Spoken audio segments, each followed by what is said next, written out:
오늘의 말씀은 여호수아 20장 1절에서 3절 말씀입니다. 여호와께서 여호수아에게 말씀하여 이르시되 이스라엘 자손에게 말하여 이르기를 내가 모세를 통하여 너희에게 말한 도피성들을 너희를 위해 정하여 부지 중에 실수로 사람을 죽인 자를 그리로 도망하게 하라. 이는 너희를 위해 피해 보복자를 피할 곳이니라. 아멘. 방금 우리가 성경 봉독의 그 내용을 들으면서 순간 떠오르는 생각이 있을 것 같습니다. 저 말씀은 지난주일 오후 시간에 나눈 본문의 말씀입니다. 도피성에 관한 말씀입니다. 이 말씀 속에 생각보다 많은 그 깨달음과 교훈들이 있기에 우리 교우들과 함께 오늘 함께 나누도록 하겠습니다. 여러분, 성경은 하나님의 계시죠. 계시란 가리워져 있는 것을 들춰내어 열어서 보여주다, 그런 뜻입니다. 근데 이 계시는 점진적이라는 특성이 있어요. 점진적 혹은 점차적. 그러니까 하나님께서 인류 구속의 계획을 점차적으로 드러내신다. 점진적으로 더 드러내신다. 즉 구약에서보다는 신약에서 더 밝게 드러내신다. 이런 의미입니다. 구약은 오실 예수님을 멀리서 보고 묘사를 한다면 신약은 이미 오신 예수님을 가까이에서 설명하는 책이라 볼 수 있겠습니다. 그래서 구약의 많은 사물이나 사건들에는 의미가 담겨 있고 그 의미가 신약에서 비로소 확연하게 드러나는 것을 볼 수가 있습니다. 그러면 구약의 도피성은 뭔가, 혹은 도피성 제도는 어떤 의미를 가지고 있을까를 다시 한번 생각해 보도록 하겠습니다. 자, 드디어 하나님의 백성 이스라엘이 가나안 땅에 정착을 하게 되죠. 하나님께서는 여호수아 13장에서 시작된 땅 분배를 19장에 와서 마치게 됩니다. 그리고 20장에 와서 아주 의미 있는 특별한 말씀을 덧붙여 주십니다. 보겠습니다. 본문에서 오늘 2절이죠. 같이 읽어볼까요? 시작. 이스라엘 자손에게 내가 모세를 통하여 너희에게 정하여. 너희를 위해 정할 것이 있다. 뭐죠? 도피성을 정하라. 그리고 하나하나 지명을 불러서 가며 그 땅에 그곳을 정하라고 말씀을 하십니다. 그러면 왜 그것들을 도피성으로 지정을 하실까요? 너희를 위하여 라고 그랬습니다. 하나님께서 명하신 대로 12지파는 각각의 땅을 배분받지 않습니까? 그러나 레위 지파는 자기 몫의 땅을 배분받지 못합니다. 그들은 각지에 흩어져 살아야 돼요. 그러니까 각 처에서 하나님을 가르치고 또 규정에 따라 성전 봉사도 하고 이렇게 살아갑니다만은 이 48개의 성읍이 레위 지파의 성으로 지정이 됩니다. 근데 성이라기보다는 제 생각에는 아담한 어떤 마을 정도가 아니었을까 생각이 되고요. 그 마을의 사방 1km는 레위 사람들의 가축을 먹일 수 있는 초지로 허락이 되었어요. 그러니까 텃밭 같은 개념 생각을 해봤습니다. 그런데 이 성읍들 가운데 6개의 성읍을 도피성의 기능을 하도록 지정을 하라는 것입니다. 구약에는 이 도피성 제도가 4번이나 반복되어 나옵니다. 오늘 본문에 나와 있고 민수기의 35장, 신명기의 4장, 19장 이렇게 여러 번 나온다는 얘기죠. 이 말은 이 도피성을 하나님이 중요하게 여기신다는 거예요. 의미 있게 여기신다. 그러면 이 도피성 제도란 과연 무엇을 보여주는 것일까를 생각해 보겠습니다. 이 도피성 제도는 먼저 하나님의 공의를 드러내어 보여주는 것입니다. 우리는 하나님의 사랑을 얘기하기 전에 먼저 하나님의 공의를 알아야 된다. 공의. 성경은 사람의 생명이 존엄한 거라고 말씀합니다.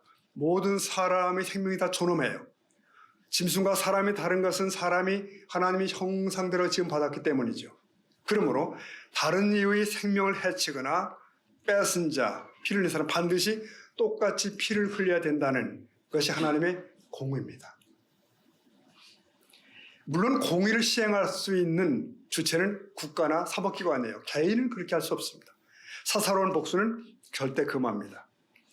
자, 다른 사람의 피를 흘린 사람이 피를 흘리지 않으면 그 땅은 더럽혀진다는 말씀도 있습니다. 즉 살인자는 보응을 받아야 된다는 그런 뜻이죠. 민수기 35장 가보니까 31절에 고의로 살인죄를 범한 살인자는 읽어볼까요? 생명의 속죄를 받지 말고, 자, 고의로 남의 생명을 해친 사람은 동일한 혹은 동등한 대가를 치러야 된다. 아무리 부자라고 해도 그 돈으로 대신 이렇게 하는 거, 그건 안 된다는 거죠. 이게 바로 하나님의 공의입니다. 민수기 35장 16절 이하에서 보면은 뭐가 고의적 살인인지, 뭐가 고의적 살인, 고살죄인가를 판단하는 기준이 제시가 됩니다. 예컨대 손에 연장을 가지고 사람을 죽였다면 이것은 고살죄예요. 또 미움이나 원한을 가지고 사람을 밀쳤는데 그가 죽었다면 그것도 고살죄입니다. 하지만 모든 살인죄가 고의적 살인은 아니지 않습니까? 이때 판단의 기준이 뭘까요? 동기입니다. 동기. 죽이려고 하는 동기나 의도가 있었느냐가 굉장히 중요한 거예요. 그래서 신명기 19장 5절에 보면 예를 들면 이런 예가 나오죠. 자, 산에서 벌목을 하고 있는데 그만 도끼가 자루에서 빠졌어요. 날아갔어요. 상대방을 쳤어요. 죽었어요, 그가. 이렇게 된 경우 이건 고의가 아니라는 거죠. 또 민수기 35장 22절 이하에도 이런 설명들이 붙어 있는데 22절에 이렇게 돼 있어요. 악의가 없이 우연히 사람을 밀치거나 기회를 엿보며 없이 뭘 던지거나, 자 23절 읽어볼까요? 보지 못하고 죽일 만한 돌을 던져서 그것도 네, 자 이 사람의 행위는 뭐죠? 우연입니다. 우연. 아무런 원한이나 미움이 없어요. 우연히 사람을 밀쳤거나 돌을 던졌는데, 그런데 맞아서 그가 죽은 거죠. 이것은 소위 과실치사에 해당된다는 것입니다. 악한 살인죄가 아니에요. 그런데 중요한 사실이 있습니다. 과실치사도 무죄는 아니라는 겁니다. 그 경우 죽은 사람의 가장 가까운 친척이 공식적으로 피해 보복자가 됩니다. 본문 20장 3절에도 나온 말씀이에요. 그는 과실치사자를 만나면 죽일 수 있는 권리를 갖게 되는 거예요. 민수기 35장 보니까 19절에 피를 보복하는 자는, 그 다음 읽어볼까요? 그 살인한 자를 자신이 죽일 것이니 그를 만나면, 여러분 이런 규칙들을 가만히 보면 뭘 느끼는가? 하나님의 엄중한 공의를 느끼게 돼요. 얼마나 그분이 공의로운 분인가. 이 피해 보복자가 과실치사를 죽여도 죄가 되지 않는다는 거예요. 여러분 이런 엄중한 규칙이 있는 이유가 뭘까요? 하나님의 공의로운 분이라는 것을 기억해야 되기 때문에요. 그러므로 너무 하나님의 사랑만을 말하다가 공의 하나님을 잊어버리면 안 된다는 것이에요. 하나님은 과실로 지은 죄든 고의로 지은 죄든 모든 죄를 주목하게 보고 계십니다. 모든 죄를 보고 계셔요. 그리고 정당한 형벌을 부과하실 수 있는 유일한 분이십니다. 신약의 로마서 6장 23절 유명한 말씀 여기 나와요. 읽어볼까요? 죄의 삭은 사망이요 하나님의 은사는 영생이라.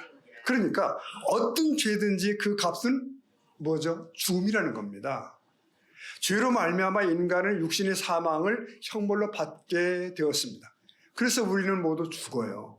우리가 죽는 이유는 죄인이기 때문에 죽는 겁니다. 나는 의롭다가 성립하려면 늙지 않고 죽지 않아야 돼요. 하지만 늙어 죽는다는 것은 아담 안에 있는 우리 모두가 죄인이 되었다는 증거예요. 아담이 하나님께 범죄했잖아요. 우리가 그 안에 있었잖아요. 자, 그런데 육신의 사망으로만 죄값이 끝나면 그나마 좋겠는데 육신이 죽고 난 후에 또 심판이 있다고 알려줍니다. 성경은. 히브리 9장 27절 한 번 죽는 건 사람에게 정하신 것이라고요. 그리고 그 후에 뭐가 있죠? 심판이 있습니다. 네. 이 죽은 후의 심판을 둘째 사망이라고 얘기하죠. 계시록 20장 13절에서도 설명하기를 우리의 죄값은 육신의 사망으로 끝나는 것이 아니라는 거예요. 지옥에 던져지는 이 둘째 사망도 있다고 말합니다. 그러니까 고의로 지은 죄든 과실로 지은 죄든 아무런 대책을 세우지 않는 사람은 결국은 이 죄값을 치르게 되는 거예요. 죄값을 받는 거예요. 이게 하나님의 공의입니다. 그러니까 도피성 죄도는 먼저 하나님의 공의로운 분이라는 것을 먼저 선포하는 것입니다. 다음, 그런데 범죄자가 여러분 살 길이 있습니다. 그렇다면 이건 하나님의 놀라운 자비를 보여주는 거 아닙니까? 이 도피성 제도는 바로 이 하나님의 자비를 보여줘요. 하나님이 이스라엘 12지파에게 이제 가나안 땅을 배분해 주실 때 요셉에게는 두 몫을 주었습니다. 기억나시죠? 두 몫이에요. 왜냐하면 요셉은 그 애굽의 총리가 되어서 주어서 이 굶어 죽을 이스라엘을 모두 살려줬지 않습니까? 공이 커요. 그래서 요셉의 아들 둘이 각각 한 몫씩을 먹고 들어갑니다. 에브라임, 므낫세. 네. 그러면 보세요. 요셉이 두 몫을 차지하게 됐으니까 땅을 13수로 나눠야 되는 거 아니냐는 계산이 나와요. 근데 그게 아닙니다. 왜냐하면 레위 지파가 몫을 받지 못하기 때문에, 받지 않기 때문에. 대신 레위 지파는 이스라엘 전역에 흩어져서 48개의 성을 기업으로 받아요. 왜 레위 지파만 가나안 땅 전역에 흩어져 살아야 되는가? 왜 자기네 땅이 없나? 거슬러 올라가 보면 이것도 죄 때문이었습니다. 조상 레위는 혈기로 살인죄를 저질렀습니다. 누이를 폭행한 자들에 대해서 분개했는데 허나 그건 정당 방위를 넘어선 과잉 행위였습니다. 하나님은 그 레위 지파에게 주신 성읍들 가운데 6개 성은 도피성으로 지정하라고 말씀하시는 거예요. 자, 하나님 왜 그러셨을까? 왜 그러셨을까요? 레위인 자신들도 조상의 저지른 살인으로 인해서 지금 흩어져 살게 된 겁니다.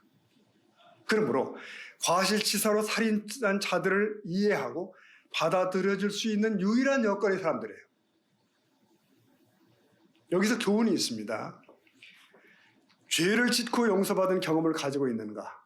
당신은 다른 사람의 죄에 대해서도 너그럽게 이해할 수 있다. 용서할 수 있어야 한다. 이런 교훈입니다. 레위 지파가 보여주는 거예요. 자, 이렇게 사고로 사람을 죽인 사람은 이제 도피성으로 가면 어때요? 살 수 있게 되었습니다. 자, 20장 3절을 다시 한번 읽어볼까 합니다. 23절 시작. 부지 중에 실수로 사람을 죽인 자를 우리의 피해 보복자를 네, 보세요. 과실치사를 한 사람은 일단 도피성으로 도망가면 됩니다. 근데 그렇다고 무조건 막 들어가는 건 아니에요. 절차가 있습니다. 성경을 쭉 읽어보니 일단 성문 어귀에 서서 그 성읍 장로들에게 자기가 저지른 죄를 일단 고백을 해야 돼요. 심플하게라도 일단. 그러면 장로들이 그의 말을 듣고서 일단 받아들여서 두라. 일단 거처하게 됩니다. 그런데 이 소식을 알고 피해 보복자가 쫓아왔습니다. 어떻게 할까요? 네, 그 사람을 내어놓으라고 하는데 내어놓지 않도록 되어 있습니다. 내어주지 않습니다. 그러면 이 사람 절차가 끝났나요? 그건 아니에요. 이제 이 사람은 회중 앞에서 이 살인자에 대해 자세한 재판이 열리게 되는 것입니다. 주민들이 배심원이 되어가지고 함께 재판해요. 이 살인자의 진술을 듣고 이 고살죄가 아니라 과실치사가 맞네 라고 인정이 되면 그는 도피성 안에서 살게 되는 것입니다. 네, 이런 생각을 해보게 됩니다. 오늘날 우리나라 사법제도에도 이 배심원 제도를 도입할 필요가 있지 않을까? 물론 현재도 국민참여재판제도라는 게 있는 걸 알지만 그건 구속력은 없는 거거든요. 이 배심원 제도를 시행하는 미국은 판사 혼자 재판하지 않는다네요. 배심원들이 사건을 자세히 듣고 결정하는 대로 판사가 그 재판을 끌어가는 것입니다. 자, 이제 이 도피성 안에 거주하게 된 자는 어떻게 되나요? 이제부터 그는 안전입니다. 네, 안전. 이거 안전이랑 딱딱딱 붙는 거예요. 복수하는 자가 와서도 어떻게 할 수가 없어요. 해칠 수가 없습니다. 하지만 여러분, 이 사람이 도피성 밖으로 나가게 되면 어떻게 될까요? 그런 생명을 붙잡을 수 없습니다. 도피성 안에 있을 때만 가능한 거예요. 나가면 죽을 수 있습니다. 여러분, 그렇습니다. 도피성 제도는 하나님의 공의를 기억나게 하지만 더 크게는 하나님의 자비로우심을 보여주는 제도예요. 정말 그러한가? 그 특징들을 조금 더 살펴보도록 하겠습니다. 보십시오. 이 도피성은 요단강을 중심으로 동편의 셋, 서편의 3개입니다. 왜 도피성을 이렇게 사방으로 막 흩어놨을까요? 신명기 19장 6절은 그렇게 설명해요. 도피성으로 가는 길이 멀면 안 된다는 거예요. 그러면 추적자로부터 죽임을 당한다는 거예요. 그 우려 때문에 각처에 도피성이 있습니다. 그러니까 어느 지파에서도 쉽게 찾아갈 수 있는 그렇게 해놓은 거예요. 더구나 길도 잘 닦아 놓을 수 있도록 지금 기록이 되어 있습니다. 그리고 또 중요한 게 있습니다. 이 도피성은 이스라엘 사람들만 가는 곳이 아니에요. 이게 무슨 말이죠? 이방인도 가고 또 이스라엘 중에 거류하는 객들도 갈 수 있고 그렇게 되는 거예요. 민수기 35장 15절에 보니 이렇게 돼 있죠. 이 6성읍은 뭔지 아시겠죠? 도피성이죠. 6성읍은 이스라엘 자손과 타국인과 이스라엘 중에 거류하는 자의 도피성이 되리니 다 같이 볼까요? 부지 중에 살인한 모든 자가 그리로 네. 여러분 참 이게 중요합니다. 중요하다고 생각합니다. 이스라엘 안에 들어온 자는 누구나 이스라엘의 복을 공유합니다. 이스라엘의 복을 함께 누릴 수가 있는 거예요. 종이나 자유자나 유대인이나 이방인이나 어떤 사람이도 차별이 없어요. 과실로 죄를 범했을 때 누구나 도피성으로 들어오라는 거예요. 모든 자가 그리 피할 수 있어요. 훗날 사도 바울은 복음을 이렇게 설명합니다. 갈라디아 3장 28절 너희는 유대인이나 헬라인이나 종인이나 자유인이나 남자나 여자나 어떻게 해요? 다 그리스도 예수 안에서 하나라는 거예요. 문제 없는 겁니다. 이게 무슨 의미죠? 어느 누구에게나 복음은 열려 있는 것입니다. 복음은 열려 있습니다. 도피성은 모든 자에게 구원이 있을 수 있음을 알려주는 것입니다. 근데 여러분 또 있어요. 더구나 도피성은 24시간 열려 있었습니다. 그렇게 규정이 돼 있어요. 24시간 열어라. 이 성문이 닫혀있는 시간이 없는 거예요. 고대 사회에서는 성문은 밤 되면 다 닫히잖아요. 외적 때문에 다 닫혀요. 근데 이 도피성은 열려 있어야 되는 거예요. 외국 관광객들이 우리 서울에 왔다가 놀라는 것 몇 가지가 있다 하잖아요. 그 중에 하나가 24시간 문 여는 가게들이 그렇게 많더라. 놀랐다. 그런 말 들었어요. 그러니까 얼마나 그러니 사람이 살기 편안하겠느냐라고 그들이 부러워한 거죠. 여러분, 이미 고대에 하나님의 도피성은 사람들을 위해서 24시간 열려 있는 줄로 믿습니다. 네. 어느 때든지 누구든지 죽게 나오면 구원을 누릴 수 있다는 뜻이에요. 놀라운 건 또 있습니다. 도피성 안에는 과실치사자가 먹고 살 수 있는 음식들이 예비되어 있다고 하는 거. 메뉴는 모르겠습니다. 뭔지를. 그건 모르겠는데 하여튼 늘 음식이 준비되어 있어야 되는 거예요. 그러니까 맞아 죽지 않을 뿐만 아니라 굶어 죽지 않도록 준비해 놓으라는 거예요. 이처럼 이 도피성 제도를 빈틈없이 꾸며주신 하나님, 그분이 얼마나 자비로우신가, 얼마나 자상하신가, 그렇지 않습니까? 네, 이 치밀한 이 도피성 제도는 그야말로 기쁜 소식인 줄로 믿습니다. 복음이죠, 그러니까 복음. 여러분 그렇습니다. 도피성의 존재는 그 고대 시대에 참 놀라운 소식이에요. 정말 특별한 소식입니다. 부지 중 죄를 범한 자가 살 수 있는 대안이에요. 도피성은 예수 그리스도를 상징합니다. 그런데 예수님은 구약의 그 도피성보다 더 나은 도피성이에요. 애들 말로 헐 나은 도피성입니다. 네. 더 완벽한 피난처예요. 히브리 6장 18절에 이런 말씀이 있는데 이는 하나님이 거짓말을 하실 수 없는 이 두 가지 변치 못할 사실로 말미암아 그 다음 읽어볼까요? 앞에 있는 소망을 얻으려고 피난처를 찾은 우리에게 이런 말입니다. 예수를 믿고 구원받은 성도는 피난처에 피하여 온 죄인들인데 우린 다 죄인들이잖아요. 우리 중에 의인은 아무도 없지 않습니까? 우리는 피난처 안으로 들어온 거예요. 피난처에는 용서가 있고 소망이 있고 안위가 있습니다.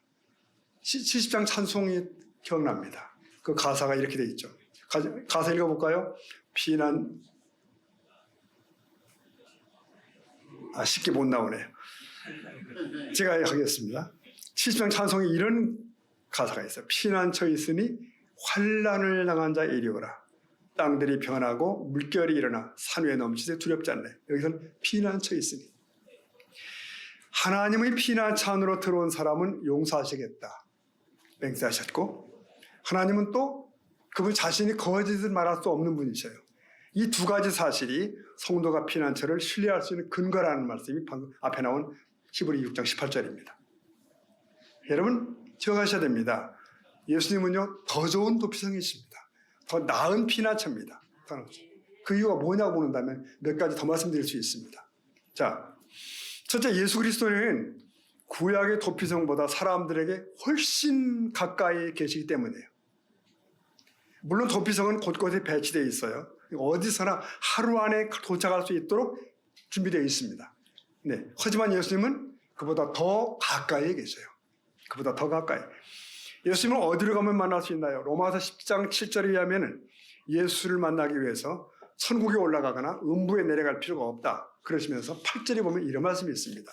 로마 10장 8절 보면 그러면 무엇을 말하느냐? 다 같이 말씀이 내게 가까워 내 입에 있으며 곧 우리가 전파하는 믿음의 말씀. 자, 말씀이 우리에게 가까이 있다. 우리 입에 있고 우리의 마음에 있다. 이게 바로 우리가 전하는 믿음의 말씀이에요.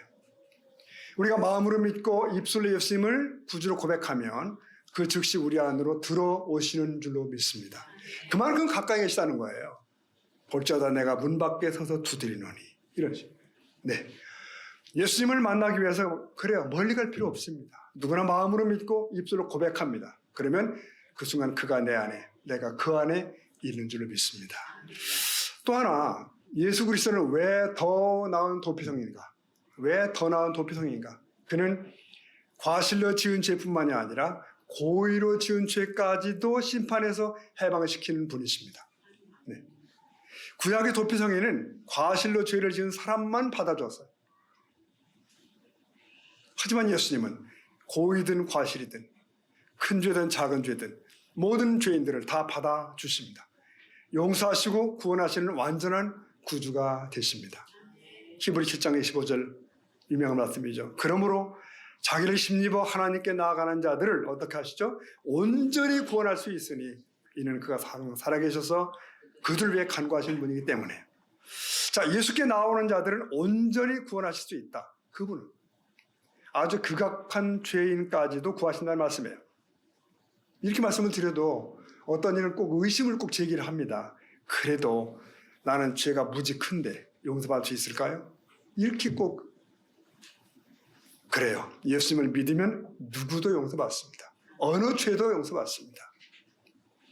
여러분 근데 하지만 잘 들어보십시오. 내게 무슨 죄가 있냐며 내 힘으로 천국 갈 수 있어라고 여기는 사람은 절대로 들어갈 수 없습니다.